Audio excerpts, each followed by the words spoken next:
A'udzubillahi minasyaitonirrajim. Bismillahirrahmanirrahim. Wal asri innal insana lafi khusrin illa alladzina amanu wa amilus solihat wa tawassaw bil haqqi wa tawassaw bis sabr.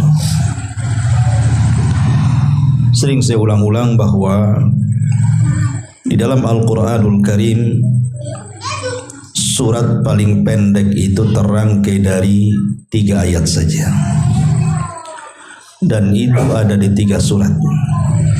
Pertama suratul Nasr, idza jaa nasrullahi wal fath. Kemudian suratul Kautsar, inna a'tainakal kautsar. Dan yang terakhir surat yang kita bahas, suratul Asr. Inilah 3 surat terpendek dalam Al-Quran, karena hanya terangkai 3 ayat saja. Dan asbab nuzulnya suratul Asr ini ada kisah. Jadi ada sahabat sebelum masuk Islam namanya Amr ibn As radhiyallahu an. Dia termasuk sahabat yang telat masuk Islam. Dia masuk Islam bersamaan dengan Khalid ibn Walid di tahun ke-7 Hijriah. Artinya setelah Islam 20 tahun baru dia masuk Islam. Padahal dia sekelas dengan Abu Bakar, Umar, Utsman, hidup di zaman itu. Harusnya kalau dia awal-awal masuk Islam maka dia masuk pada as-sabiqunal awwalun. Tapi memang hidayah itu milik Allah. Ketika teman-temannya masuk ke dalam Islam di periode awal Mekah, justru dia pula yang menjadi musuh Nabi.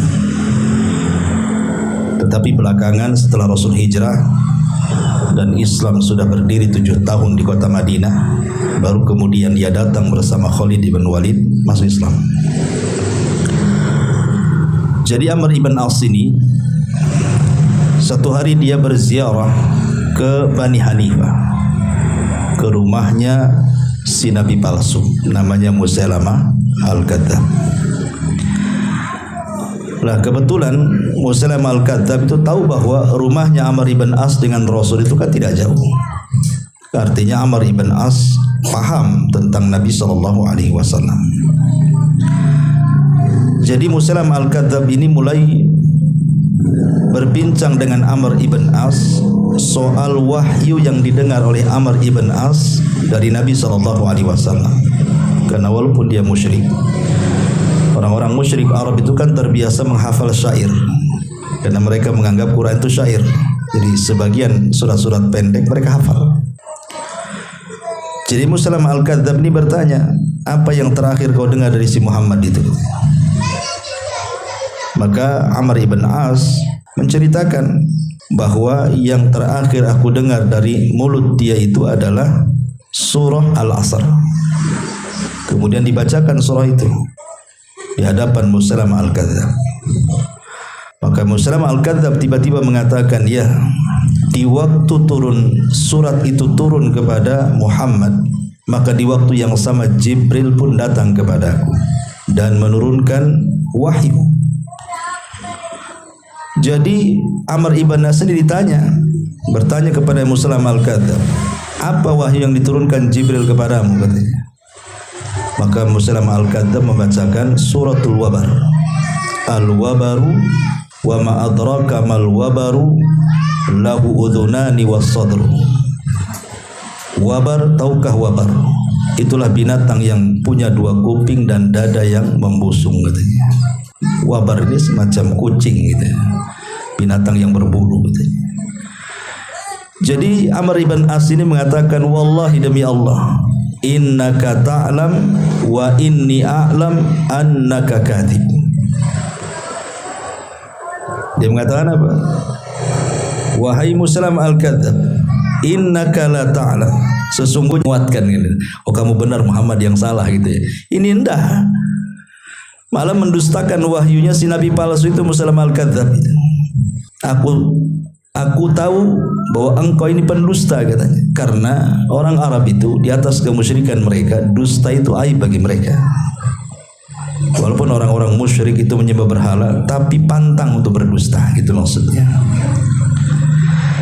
Ma'asyiral muslimin wal muslimat rahimani wa rahimakumullah. Taib. Di sini Allah Subhanahu wa taala menurunkan suratul Asr. Suratul Asr ini surat yang paling disukai sahabat. Ya kita suka juga, ada pendek masalahnya.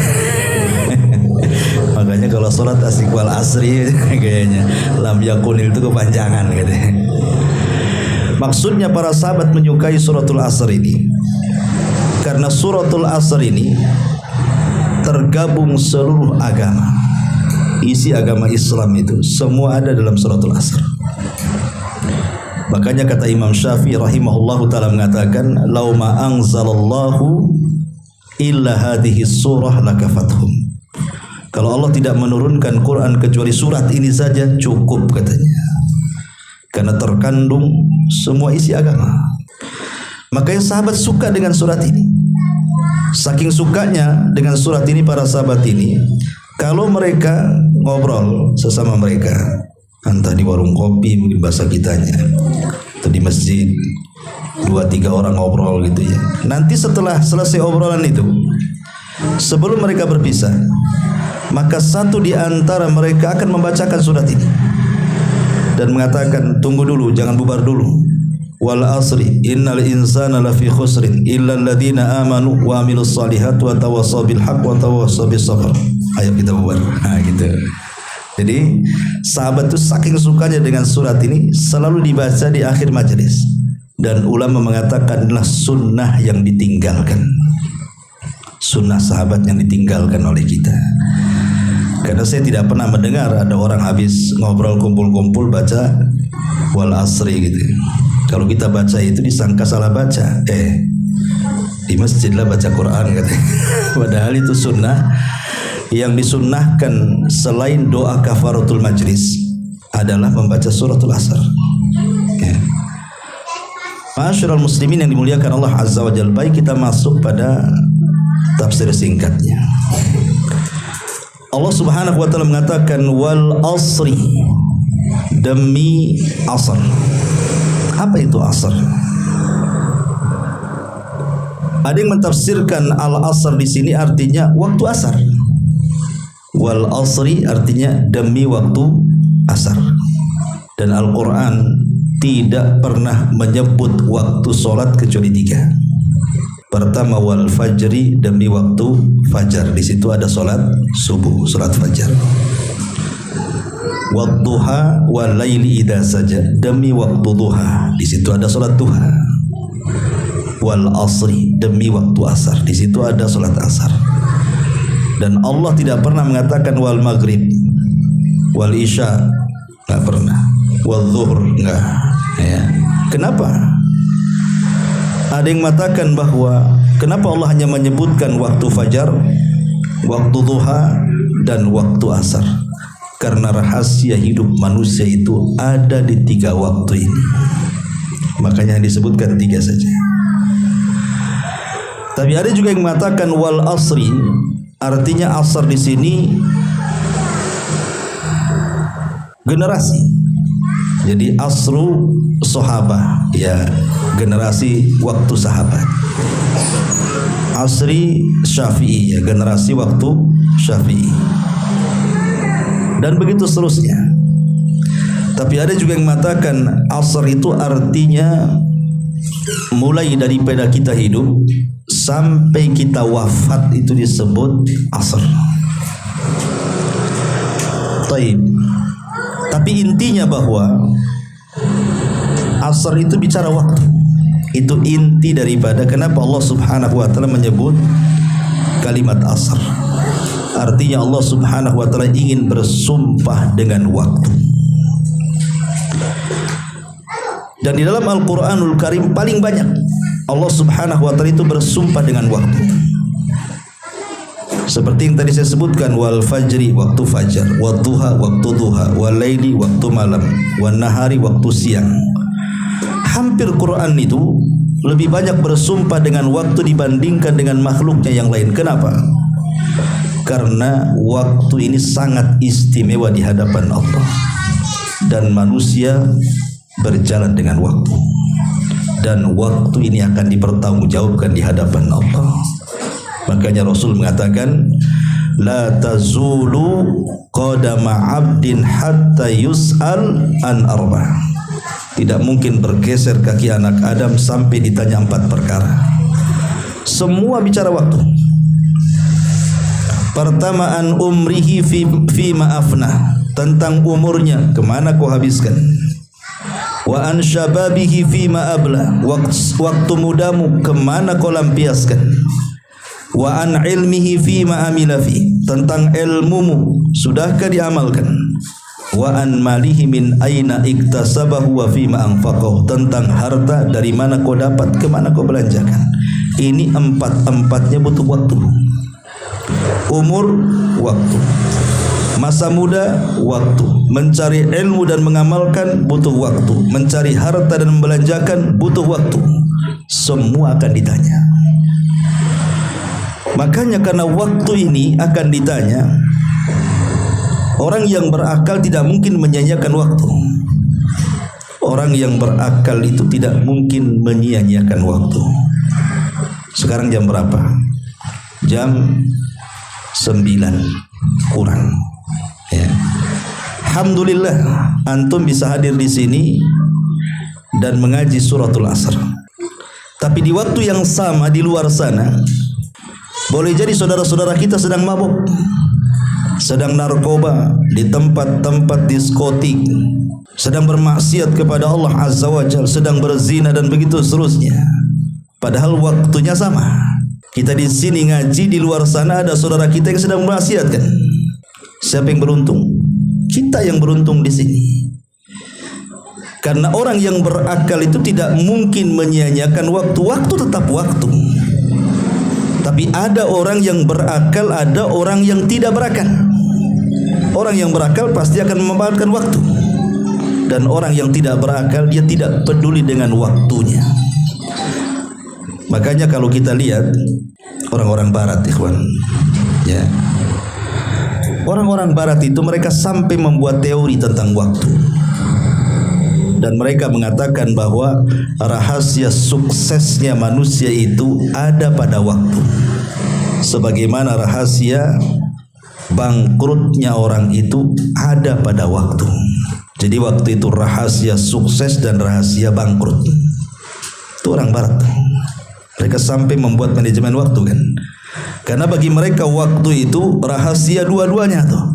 Orang bisa rugi gara-gara waktu, orang bisa beruntung gara-gara waktu.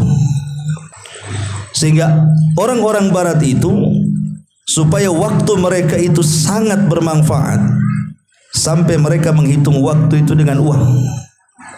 Umpamanya 1 jam per menitnya kalau diuangkan itu berapa? Itu orang barat, ya. Umpamanya 1 menitnya ini 1 juta kali 1 jam berapa juta? Sehingga kalau seandainya 1 jam ini hilang, maka hilanglah sekian juta. Itu orang barat, ya. Manajemen waktunya sampai demikian. Mereka sampai mengibaratkan detik dan menit itu ibarat uang, supaya mereka tahu kerugiannya. Sampai sedetail itu orang-orang itu. Karena mereka paham bahwa rahasia berhasilnya orang dan rahasia tidak berhasilnya orang itu ada pada waktu. Sebab kalau tidak ada waktu, tidak ada ulama. Kalau tidak ada waktu, tidak ada pengusaha. Kalau tidak ada waktu, tidak ada orang-orang cerdas sekelas profesor dan penemu. Waktu inilah yang menjadikan orang jadi ulama. Ketika kemudian orang ini memanfaatkan waktu-waktunya yang berjalan dengan cara belajar agama, menghafal Quran, menghafal hadis, kemudian memahaminya, kemudian dengan berjalannya waktu cerdas, jadi dia ulama. Kan itu. Atau mungkin dia siang malam dia bekerja. Akhirnya dengan berjalannya waktu jadi dia pengusaha. Atau dia sekolah, dia manfaatkan sekolah. Akhirnya lama-lama cerdas, jadi penemu, jadi profesor dia. Artinya waktu itulah yang menjadikan keberhasilan seseorang. Karena kalau tidak ada waktu, tidak ada manusia yang sukses di dunia ini. Tidak dalam agama, tidak dalam dunia. Itulah rahasia waktu. Makanya kita heran, ada orang 1 jam itu tertawa terus, kakak nggak jelas. 1 jam lewat ketawa aja. Ya. Ada orang 1 jam itu nangis terus, habislah 1 jam itu nangis. Lalu apa faedahnya? Yang 1 jam dihabiskan untuk menangis, yang 1 jam dihabiskan untuk tertawa, kan? Nggak ada faedahnya. Dua-duanya tidak ada faedahnya, kecuali ada niat sebelumnya.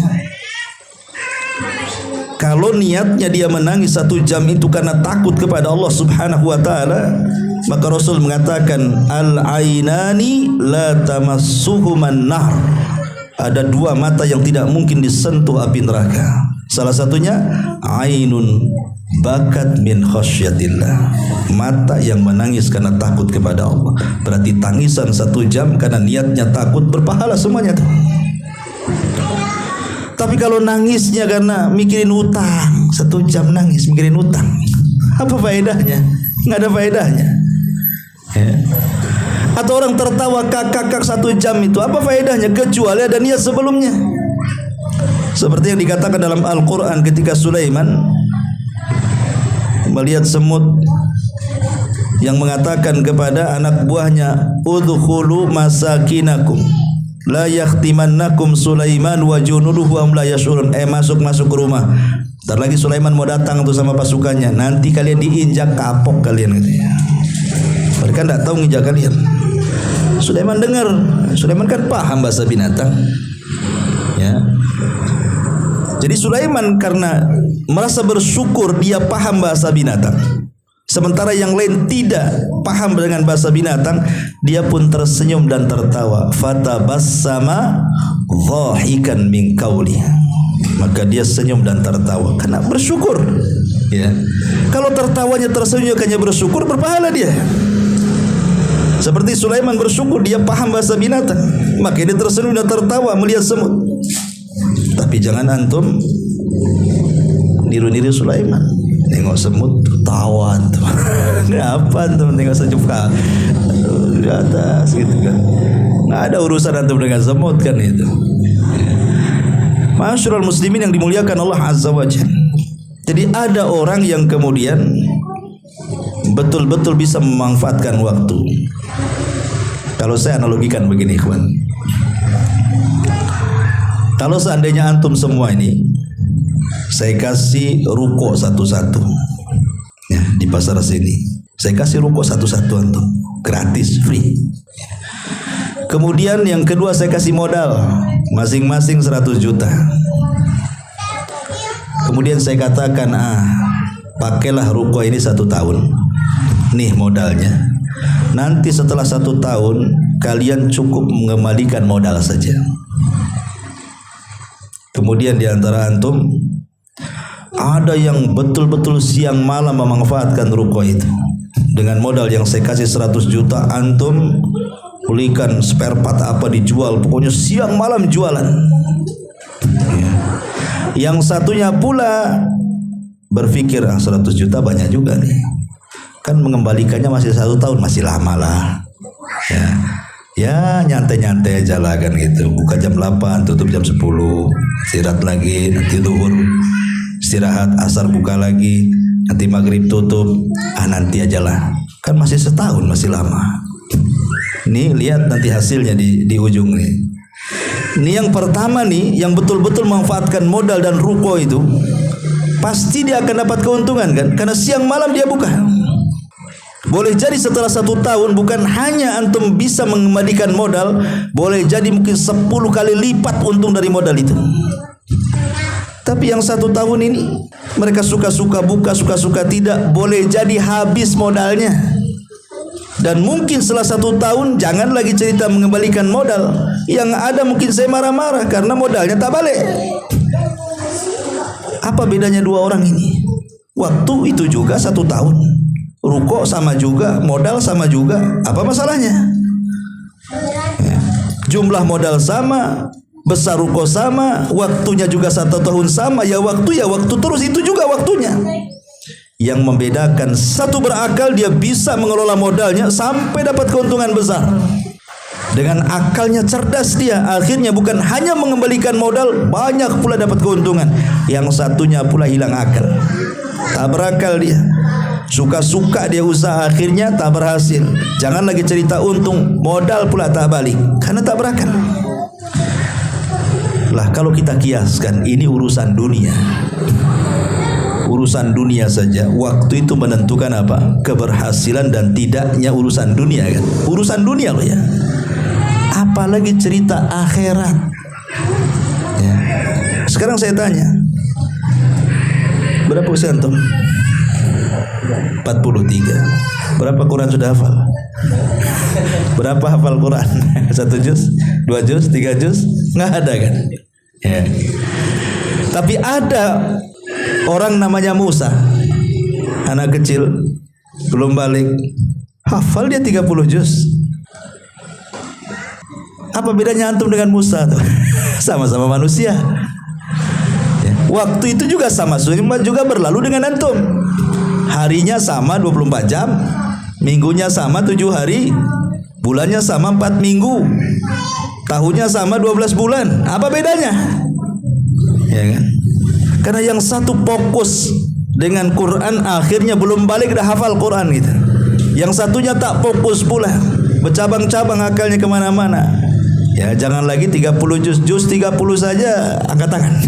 Kan gitu ya. Itulah bedanya urusan dunia dengan urusan akhirat, kurang lebih sebenarnya.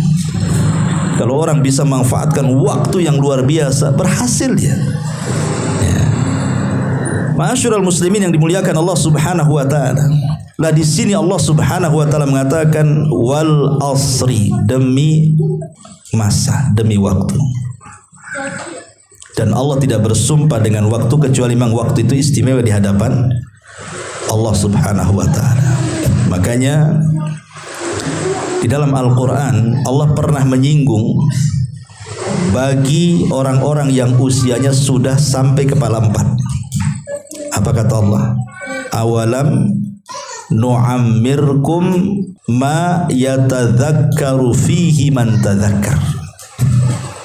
Tidakkah aku sudah berikan usia panjang kepadamu? Awalam nu'ammirkum, bukankah kami sudah kasih usia panjang? Ma yatadzakkaru fihi man tadzakkar, untuk mengambil peringatan. Wa ja'akumun nadhir, dan orang yang memberi peringatan sudah kuutus kepada kalian. Lalu kenapa kalian bisa masuk neraka? Ayat ini kan menceritakan tentang orang-orang yang masuk neraka. Kemudian orang-orang yang masuk neraka itu mengatakan, ya Allah, hidupkan aku sesaat ke dunia, katanya, supaya aku bisa beramal saleh terhadap apa yang sudah aku luput dari amalan itu. Maka Allah katakan apa? Lah kenapa kau baru menyesal sekarang di neraka? Bukankah dulu di dunia sudah kupanjangkan umurmu? Kemana kau habiskan umurmu tuh? Ya. Allah bantah penduduk neraka itu. Awalam nu'ammirkum ma yatadzakkaru fihi man tadzakkar wa ja'akumun nadhir. Bukankah aku sudah kasih usia panjang kepadamu untuk bisa mengambil pelajaran, dan aku sudah utus Rasul kepadamu? Kenapa kau tidak mengambil pelajaran itu? Dari sini bahwa Allah Subhanahu wa taala ingin menjelaskan kepada kita tentang istimewanya waktu. Tentang istimewanya waktu dan waktu yang Allah berikan kepada kita dalam bentuk usia ini. Kalau kita bisa memanfaatkannya, maka usia yang pendek itu terkadang lebih berkah dibandingkan usia yang panjang. Imam Nawawi rahimahullahu taala itu meninggal di usia 40 tahun, kurang lebih lah, 41 atau 42. Tapi lihat karyanya. Arba'in Nawawi dia karang, Riyadhus Shalihin dia karang, Syarah Sahih Muslim dia karang, Al-Adhkar dia karang, dan segudang karyanya yang tidak bisa dilakukan orang sekarang walaupun dikasih usia 200 tahun. Tapi usia dia 40 tahun meninggal, tapi karyanya berkah. Kenapa? Karena bisa memanfaatkan waktu. Ya. Karena Karena percuma kalaupun seandainya Allah berikan kesempatan waktu yang panjang dengan usia yang panjang, kalau kita tidak berakal dan tidak memanfaatkan, buat apa usia panjang? Kata Rasul, syarrun nas man tala umruhu wa sa'a amaluhu. Seburuk-buruk manusia itu yang dipanjangkan umurnya, artinya dipanjangkan waktunya tuh, tetapi buruk amalannya karena dia tidak berakal, tidak memanfaatkan waktu. Siapa yang paling panjang umurnya? Hah? Iblis. Iblis itu paling panjang umurnya. Gak mati-mati sampai sekarang iblis itu. Ya. Sejak diciptakan sampai sekarang masih hidup aja si iblis itu. Makanya Imam Ahmad pernah ditanya, ya tawilal umri, katanya, wahai orang yang dipanjangkan umurnya. Karena Imam Ahmad itu kan meninggal di atas 80. Kalau Imam Syafi'i kan usia 50 tahun meninggal. Kalau Imam Ahmad cukup panjang, hampir 80-an lebih. Jadi ada orang yang berteriak kepada Imam Ahmad, ya tawilal umri, wahai orang yang dipanjangkan umurnya. Apa kata Ahmad? Yang panjang umur itu iblis, katanya. Panjang umur itu iblis, katanya kan. Tapi apa gunanya iblis panjang umur? Nggak ada gunanya iblis panjang umur tuh, karena ujung-ujungnya juga masuk neraka. Ya. Ujung-ujungnya masuk neraka iblis itu. Makanya nggak apa-apa pendek umur tapi masuk surga daripada panjang umur masuk neraka. Walaupun demikian, janganlah kita meminta kepada Allah untuk dipendekkan umur, jangan. Karena kita dilarang tidak boleh bercita-cita ingin mati. Seperti Rasul mengatakan kepada pamannya Abbas saat sakaratul maut itu, la yatamayyanna ahadakumul maut. Tidak boleh seseorang itu berangan-angan dengan kematian. Kenapa? Fala allahu muhsinan fayazdadu khaira au musian fayasta'tib. Boleh jadi kalau seandainya Allah panjangkan umurnya adalah kesempatan menambah pahala. Tapi kalau Allah takdirkan kita ini ahli maksiat, ada pula kesempatan untuk bertobat. Ya, makanya manfaatkan waktu sebaik mungkin. Wal asri, demi waktu, innal insana lafi khusrin. Sesungguhnya manusia itu di dalam kerugian. Ketika Allah Subhanahu wa taala cerita tentang hidayah, Allah tidak mengatakan di dalam hidayah, tapi di atas hidayah. Allah mengatakan alif lam mim dzalikal kitabu la raiba fihi hudan lil muttaqin. Gimana ayatnya? Dalam ayat yang lain, ala hudan mir rabbihim, ala hudam mir rabbihim, di atas petunjuk dari Rabbnya. Tetapi ketika Allah bicara soal kerugian, Allah katakan innal insana lafi, sesungguhnya manusia di dalam, bukan di atas, di dalam kerugian. Apa beda di atas dengan di dalam? Kalau di atas itu di luar, antum di atas rumah berarti antum di genteng. Antum di dalam rumah berarti di dalamnya. Ya. Maknanya ketika manusia itu di dalam kerugian, berarti kita tidak bisa keluar dari kerugian itu, karena di dalam kerugian itu. Ya. Kalau di luar kerugian tuh masih bisa lah kan begitu. Kita di atas genteng masih bisa kita keluar dari genteng. Oh, memang sudah di luar kan itu. Tapi kalau dalam rumah dikunci semuanya, dari mana kita keluar? Berarti asal manusia itu di dalam kerugian itu, tidak bisa keluar dari kerugian itu. Tetapi Allah Subhanahu wa taala berikan 4 solusi. Kalau engkau ingin keluar dari kerugian itu, lakukan 4 perkara. Illal ladzina amanu 1, wa amilus shalihat 2, wa tawassaw bil haq 3, wa tawassaw bis sabri 4. Kalau kita bisa melakukan 4 perkara, kita keluar dalam lingkup kerugian itu. Wal asri innal insana lafi khusrin illal ladzina amanu, kecuali orang-orang yang beriman. Perhatikan ayat ini. Wal asri innal insan. Insan ini kalau bahasa Arabnya, antum yang belajar bahasa Arab, itu disebut mufrad. Arti mufrad itu tunggal. Ya.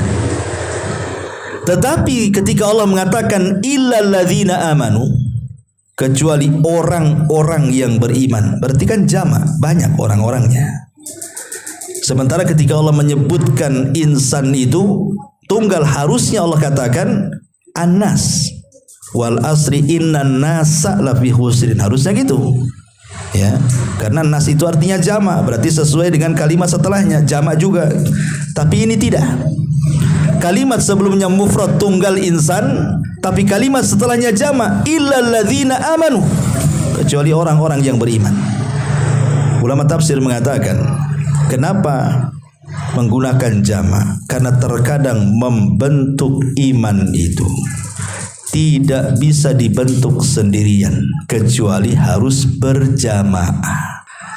Contoh umpamanya Allah mengatakan apa? Wa kunu ma'as sadiqin. Bergabunglah bersama orang-orang jujur. Kau ingin jujur, gabung sama orang jujur. Warka'u ma'a rakiin. Bergabunglah bersama orang-orang ruku. Kalau engkau ingin rajin solat, gabung dengan orang-orang solat. Ya. Dan Allah juga mengatakan kepada Rasul, wasbir, bersabarlah, ma'alladzina, bersama orang-orang yadhkurunallaha fil ghadati wal asyi, yang berzikir kepada Allah di waktu pagi dan petang. Hei Muhammad, bersabarlah kau bersama mereka yang senantiasa berzikir pagi petang itu. Artinya ada keimanan itu tidak bisa dibentuk kecuali dengan jamaah. Dan itu kita bisa rasakan kan. Contoh nih, antum sholat jamaah di masjid yang laki-laki, tentu rasanya akan berbeda ketika sholat sendirian di rumah kan. Beda lah rasanya. Ya. Kalau sholat jamaah di masjid itu kayaknya khusyuk gitu ya. Kayaknya khusyuk. Kenapa? Karena semua ibadah bisa antum lakukan. Qobliyah bisa antum lakukan, ba'diyah bisa antum lakukan, sholat tartil bisa antum lakukan. Bacaan-bacaan sholat pun bisa dengan tenang kita baca. Coba kalau sholat sendiri, jangan cerita qobliyah ba'diyah, surat saja wal asri bagi dua. Kan begitu ya. Kalau bisa cepat kan itu ya. Kalau bisa cepat kilat tuh, ruku aja nggak lurus, ya sujud aja nggak lurus. Kalau bisa yang dikejar itu rakaatnya bukan khusyuknya. Makin cepat makin baik. Sempurna salam ke kanan, salam ke kiri sambil lari dan berdiri. Istilahnya kan begitu. Ya. Susah kan kalau kita membentuk iman sendirian kan. Coba. Tapi kalau kita jamaah, tumbuh iman itu. Karena dari segi sholat saja kita akan merasakan khusyuk tuh. Kenapa? Di samping kirinya ada orang dan dipandu dengan imam, dan kita tidak bisa menawar imam. Mam yang pendek aja mam. Terserah saya lah kata imam. Mau pendek mau panjang, ya kan?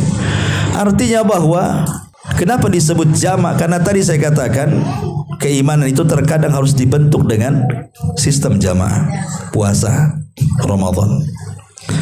Kalau semua puasa ini satu gang di sini, antum tidak ada rintangan, tidak ada halangan, tidak ada godaan kan? Sanggup antum puasa 1 bulan. Dalam 1 bulan itu adalah 1-2 hari batal. Terpaksa antum harus qadha di luar Ramadan. Ketika antum qadha di Ramadan rasanya berat kali. Kenapa? Godaannya banyak. Tentar lewat es cincau, tentar lewat es doger, tentar lewat lagi tungtung bakso. Aduh. Godaannya banyak kalau sendirian puasa tuh. Nggak asik gitu kan. Kurang khusyuk. Akhirnya apa? Bawaannya tidur saja. Sahur sudah minum CTM biar tidur sampai asar itu kan. Tapi kalau rame-rame nggak terasa. Ya. Maka saya katakan kadang-kadang iman itu harus dibentuk dengan jamaah. Dan iman sendiri adalah dia tasdikun bil qalbi, memang pembenaran dalam hati, wa qaulun bil lisan, kemudian diucapkan dengan lisan, wal amalu bil arkan, maka diwujudkan lewat perbuatan. Itulah iman. Dan iman itu betul-betul harus ada 3 perkara ini. Ada keyakinan dalam hati, kemudian lisan juga tidak menyelisih hati, kemudian perbuatan muncul dari lisan dan hati tadi. Karena orang-orang munafik itu, kenapa mereka tidak dikatakan beriman? Ketika mereka mengatakan yaquluna amanna billahi wa bil yaumil akhir wa ma hum bimu'minin. Orang-orang munafik mengatakan kami beriman dengan Allah, kami beriman dengan hari akhir, tapi Allah katakan mereka lo tidak beriman. Kenapa? Karena orang-orang munafik itu antara hati dan lisan itu tidak sama. Lisannya saja ngaku muslim tapi hatinya kufur. Maka disebut munafik itu diambil dari kata nafak. Nafak itu gorong-gorong bahasa kitanya. Itu kalau solokan tuh pakai gorong-gorong bulat itu disebut nafak. Jadi kalau dikasih air dari sini keluar dari sono, nah itulah disebut nafak tuh. Jadi masuk Islamnya lewat lisan, keluar Islamnya lewat hati. Makanya orang munafik itu menampakkan Islam tapi menyembunyikan kekufuran. Nah, sekarang banyak orang-orang yang ngaku Islam, ngaku Islam, ngaku iman, mukmin, tapi kadhib, dusta. Ya, sekarang banyak orang-orang yang KTP-nya aja Muslim kan, tapi sebenarnya dia sedang berdusta. Buktinya apa? Buktinya tidak salatnya. Kalau seorang Muslim ya harus salat kan gitu ya. Masa KTP-nya aja yang Muslim, nanti KTP-nya masuk surga? Ya tak masuk surga kan itu ya. Nah, sekarang ini kadang-kadang memang perbuatan munafik itu terlalu banyak. Ya, atau ketika di hadapan orang, semangat dia ibadah. Ketika sendirian pula dia maksiat kepada Allah Azza wa Jalla. Idza khalau lima harimillahi tahakuha, kata Rasul. Kalau sudah sendirian, mulai merobek keharaman-keharaman Allah. Seorang Muslim mau nampak orang, mau tidak nampak orang, harus istiqomah lah kan begitu. Karena itu perbuatan munafik. Orang munafik itu mereka semangat kalau dilihat orang saja. Kalau tidak dilihat orang, malas dia. Makanya Allah mengatakan kusala. Mereka itu hakikatnya pemalas. Ya, semangat itu kalau dinilai orang. Kalau tidak ya tidak akan sholat dan tidak akan berzikir kecuali sedikit. Illal ladzina amanu. Dan iman itu tentu terlahir karena sebuah pengetahuan atau disebut dengan ilmu. Lah setelah kemudian kita punya ilmu yang melahirkan keimanan, maka tugas yang kedua apa? Wa amilu sholihat. Ilmu itu harus diamalkan. Dan amal soleh itu ada 3 macam.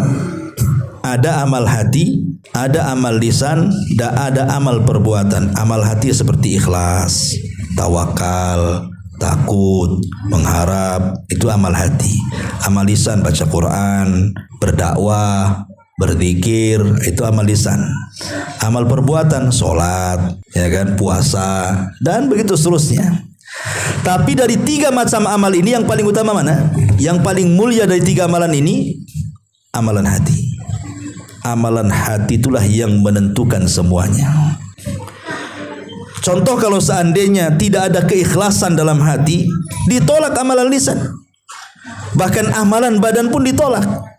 Berarti dari 3 amalan itu yang harus pertama diperhatikan adalah amalan hati dulu. Karena amalan hati ini yang menentukan lisan dan perbuatan. Kedua, setelah amalan hati ini betul-betul mantap, sebelum amalan badan, amalan lisan diperbaiki. Kalau 2 amalan sudah istiqomah, lisan sudah istiqomah, hati sudah istiqomah, pasti badan ini bergerak sendiri. Gak usah disuruh, gerak sendiri, ke masjid sendiri, puasa sendiri, baca Quran sendiri, pokoknya bergerak sendiri tuh. Kalau sudah digerakkan itu, karena yang menggerakkan amal soleh itu adalah iman. Kalau iman sudah masuk ke dalam dada, tergerak semuanya. Ya. Wa amilu soleh, singkat-singkat saja. Wa amilu solihat. Dan disebut soleh itu artinya karena dia bisa menggabungkan antara hablum minallah wa hablun minan nas. Kalau hanya hablum minallah saja belum dikatakan soleh. Solat memang iya rajin, puasa baca Quran oke. Pokoknya kalau ibadah top, tapi lisannya masih mengeluarkan kata-kata yang menyakiti orang. Ya, tangannya masih nyolong. Ya, dikatakan soleh? Tidak. Oke, dia baik, masya Allah, lembut orangnya, suka nolong, ya, tak sholat pula dia. Soleh? Tidak. Berarti soleh itu mengumpulkan 2 perkara kan? Hak kepada Allah dan hak kepada hamba, baru orang itu disebut soleh. Makanya ketika Rasul bicara soal kalau kita punya anak gadis, kemudian dilamar anak muda, apa kata Rasul? Idza ja'akum man tardawna dinahu wa khuluquhu fazawwijuhu. Kalau ada anak muda melamar gadis kita, top agamanya, top akhlaknya, kawinkan. Kalau tidak, rusak anakmu. Baik agama dan baik akhlak. Baik agama hubungan dia dengan Allah, baik akhlak hubungan dia dengan manusia berarti calonnya soleh. Nah, gitu maksudnya ya. Nah, itulah amal soleh namanya. Lah, dua perkara ini memperbaiki kita sendiri. Kemudian yang ketiga dan yang keempat memperbaiki orang. Wa tawassaw bil haqqi wa tawassaw bil sabr. Wa tawassaw bil haqq artinya berdakwah. Sampaikan kebenaran. Setelah kita punya pengetahuan, kemudian pengetahuan itu kita amalkan, mulai ajak orang. Jangan dikonsumsi sendiri pengetahuan dan amal itu. Ajak orang juga supaya baik sama-sama. Minimalnya yang paling dekat ya ajak istri, ajak suami, ajak anak, ajak orang tua. Qu anfusakum wa ahlikum nar. Jaga diri kalian dan keluarga kalian dulu. Baru ke tetangga, baru ke yang lain kan gitu. Kemudian yang terakhir watawassaw bis sabr. Baru sabar. Sabar ini mencakup 3. Belajar sabar, mengamalkan ilmu sabar, berdakwah juga harus sabar. Ya. Dan sabar ini ada 3 tingkatan. Pertama, sabar di atas ketaatan. Yang kedua, sabar saat meninggalkan kemaksiatan. Yang ketiga, sabar saat menghadapi qada dan qadar. Dan yang paling tinggi adalah sabar menjalankan ketaatan. Kenapa? Karena harus ada mujahadah. Ada sungguh-sungguh melawan hawa nafsu. Ya. Sebab kalau sabar meninggalkan maksiat itu belum tentu karena Allah. Tapi kalau sabar dalam rangka ketaatan dipastikan karena Allah dia. Tapi kalau sabar meninggalkan maksiat belum tentu karena Allah. Kenapa kau tak mabuk? Ya kan? Kenapa kau tak zina? Dokter bilang kena AIDS saya katanya. Takut mati saya. Nah, karena dokter kan itu ya.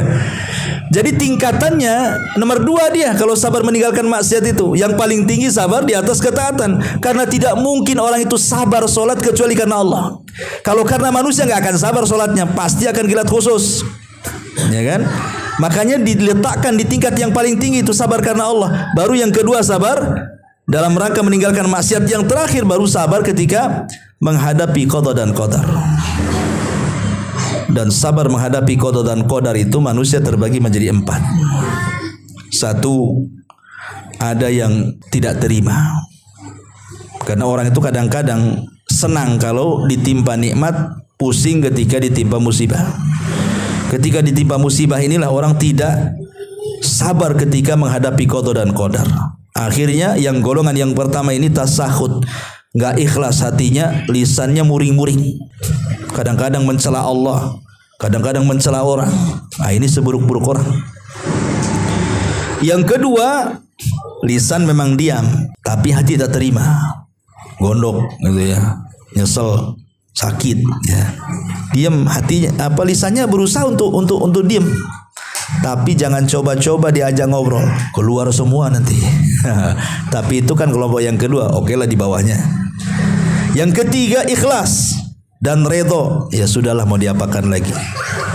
Hidup saya sudah seperti ini, sudah saya usaha juga masih juga enggak gulung-gulung tikar terus, ya.